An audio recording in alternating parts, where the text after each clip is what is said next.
Module 2. Mortgage Execution, Recording Requirements, Documentation, and Closing Procedures.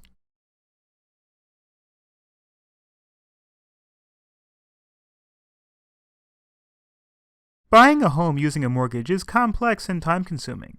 Several documents must be executed to effectuate the transfer, ranging from financial documents to consumer protection disclosures and contracts.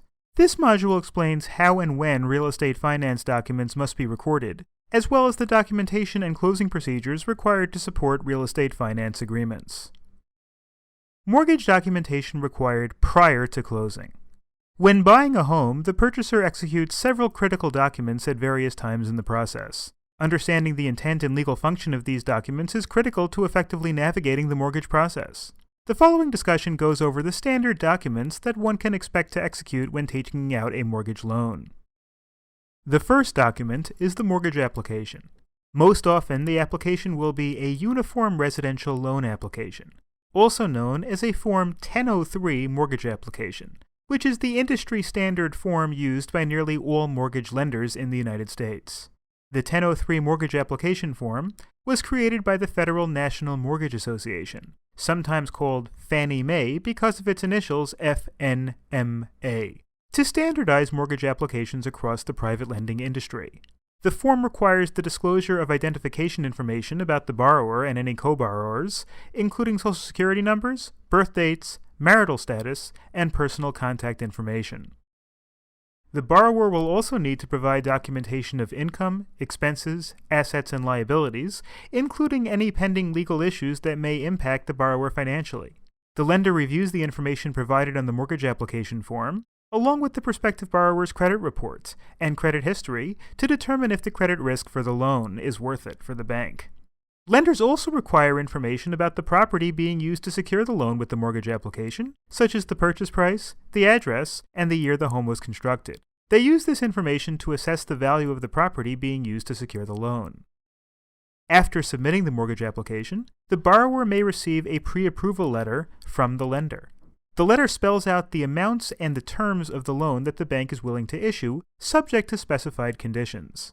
A pre-approval is helpful for budgeting and assessing competing offers, and it's often an excellent way to show a potential seller that the purchaser is serious and able to purchase the property, but a pre-approval letter is not a binding commitment to issue the mortgage loan.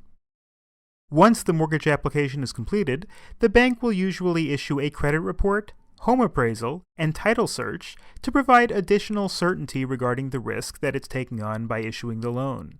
Each of these services comes at a cost, and the bank typically passes this cost on to the borrower. At this stage, assuming the bank is still willing to go forward with the process, the bank will provide a loan estimate, formerly called a good faith estimate, which estimates what the borrower can expect to pay for these supplemental requirements and spells out the terms of the loan. The document also outlines the total closing costs that will be borne to the borrower at closing, including the down payment, mortgage origination fee, title insurance, fees for the bank's attorneys, and other closing costs.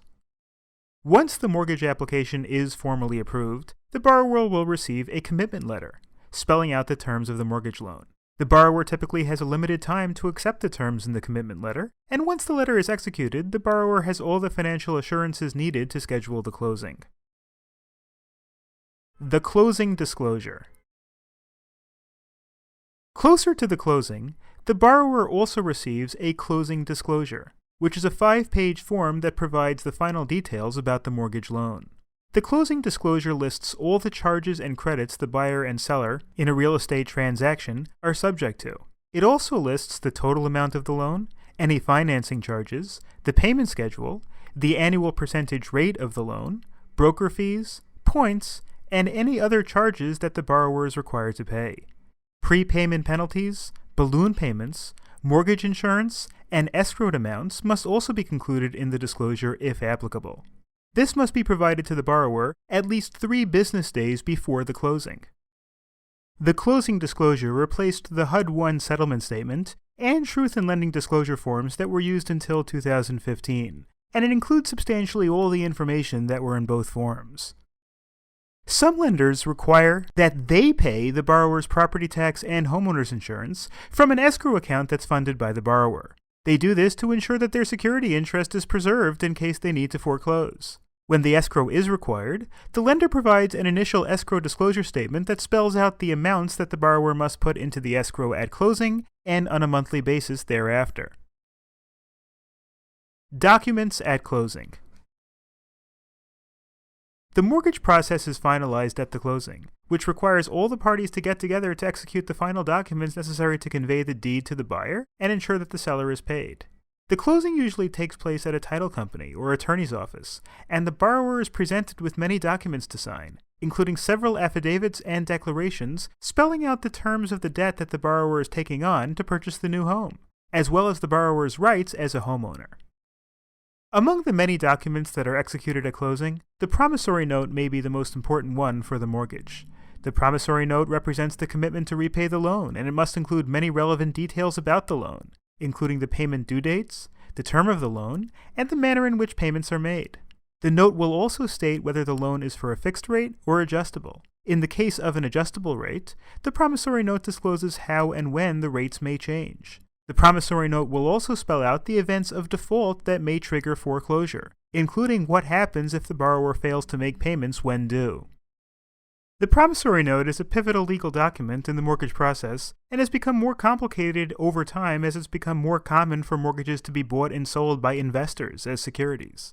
As a result, mortgage borrowers commonly retain attorneys to review promissory notes or to help them negotiate more favorable terms. Next, the mortgage document itself conveys the security interest from the borrower to the bank. This document, also called a security instrument or deed of trust, gives the lender the right to foreclose on the property being used to secure the loan. It includes the same basic information as the promissory note, but it provides additional details regarding the lender's rights in case of foreclosure, and other things that can have a substantial impact on property rights. For example, a mortgage can include a due on sale clause, which prohibits the homeowner from transferring the property without the lender's consent. This is significant for anyone who plans to sell her home before the end of the mortgage term. It doesn't mean that the property can't be sold, it simply means that the lender must be paid back in full at the time of the sale. It should be noted, though, that a section of the federal Garn-St. Germain Depository Institutions Act prohibits the enforcement of due on sale clauses when the property is transferred to a close relative, such as a spouse or child, and in cases where the property is transferred to any relative because of the death of the borrower, or pursuant to many domestic relations orders. Transfers to family trusts for the benefit of those close relatives are also protected by this federal statute. A mortgage may also have an acceleration clause, which allows the lender to demand payment of the entire loan in full upon the event of default, such as failing to make a payment or failing to maintain homeowner's insurance. Acceleration clauses allow the initiation of a foreclosure upon a single missed payment, though lenders typically try to collect or negotiate payment arrangements before commencing foreclosure proceedings. The deed to the property is conveyed to the purchaser at closing, and the deed itself does not reference the mortgage at all. The mortgage interest is a separate lien on the property that is evidenced by the mortgage document. As such, the mortgage document must be recorded alongside the deed to the property to ensure that the mortgagee's security interest is protected by the proper priorities. Recording the documents. Every county has a property records office or a land records office, in which deeds that convey real property interests can be recorded. These are public records and can be accessed by anybody at any time. Many jurisdictions today post their land records online in a way that's searchable by party or by address. These allow parties to research all the deeds relevant to a parcel conveniently and efficiently. Mortgages are interests in property, and so can and should be recorded as soon as possible after closing. Most states have recording statutes that impose restrictions on when and how a document conveying property rights can be legally created. Recording statutes are important for several purposes. They set forth a framework for legal notice of ownership of interest in property, including encumbrances created by the mortgage interests. When the mortgage security documents are recorded according to the requirements of the jurisdiction, they are available for inspection in the Land Records Office and thus provide constructive notice to everyone else about the property interest. This protects mortgage lenders by ensuring that there are no hidden conflicting or superior claims on the property. Recording requirements are particularly relevant in situations where the property is mortgaged more than once, or where other liens are associated with the property. Where there are multiple mortgages on a single property, the priority of these claims is determined by the principle of first in time, first in right. Regardless of the recording statute that applies in the jurisdiction, a mortgage already recorded in the Land Records Office puts all subsequent lenders on constructive notice of the superior claim. However, when a mortgage is taken out on a piece of property and not properly recorded, it may be subordinated to subsequent interests on the property. Recording statutes and priorities. Recording statutes allocate priority among multiple competing transferees of property interests. So if a homeowner gives multiple mortgage interests or purports to transfer the property to one person and mortgage it to another, or grants easements or other liens to additional parties, recording statutes play the critical role of determining priorities. A receiver of a second mortgage or other interest in the property will take his interest subject to the rights of the primary holder.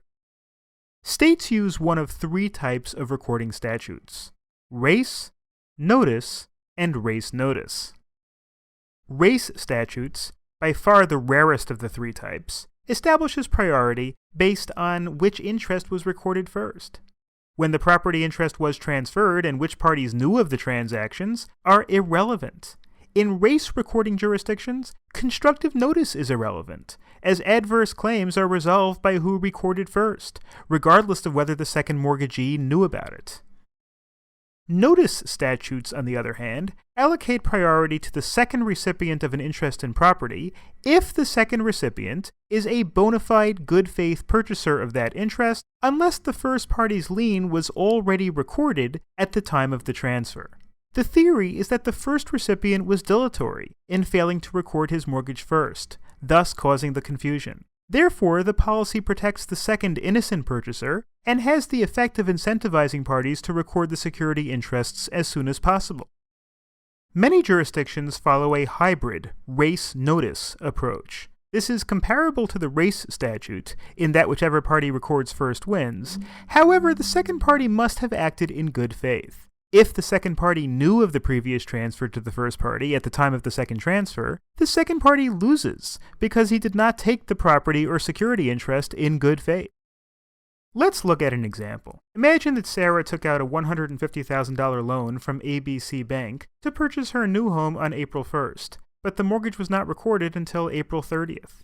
She discovered that the new home needed costly roof repairs shortly after buying it, and so Sarah's friend Tim agreed to lend her an additional $20,000 on April 15th, asking for a lien in the home to secure the repayment. Tim recorded his security interest on April 20th.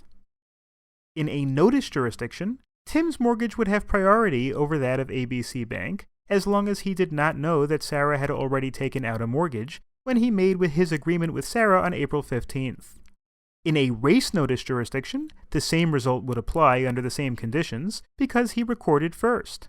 In a race jurisdiction, Tim's mortgage would have priority even if he did know that Sarah had already taken out a mortgage from ABC Bank, because notice is irrelevant in race jurisdictions. Let's assume instead that Tim did not record his mortgage until May 10th, after ABC recorded its mortgage on April 30th.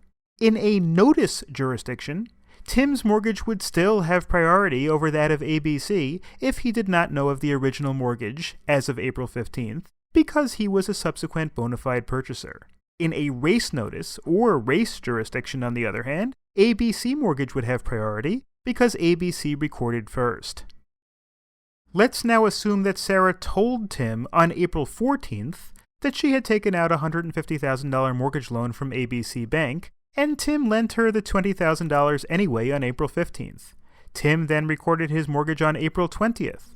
In a race jurisdiction, Tim would still have priority because he recorded first. However, in either of the other types of jurisdictions, ABC's mortgage would have priority because Tim had notice of the original mortgage. If a mortgage is not recorded, the security interest is usually unenforceable. A few courts have allowed the enforcement of unrecorded mortgage interests under a theory of equitable mortgage when it can be shown that the owner intended to grant a party a mortgage interest, but the document was invalidated for some other reason. Conclusion. As most homeowners know, the paperwork and documentation requirements for mortgages are extensive. Various agreements and disclosures are required at different points in the lending process to ensure that the action is transparent and well understood by all the parties. Much of this paperwork is required to ensure responsible lending and consumer protection. However, in such a complex process, even small oversights can have substantial impacts on lenders' and borrowers' rights. As a result, it's critical for everyone involved to take the time to understand the process of finalizing a legally binding mortgage agreement.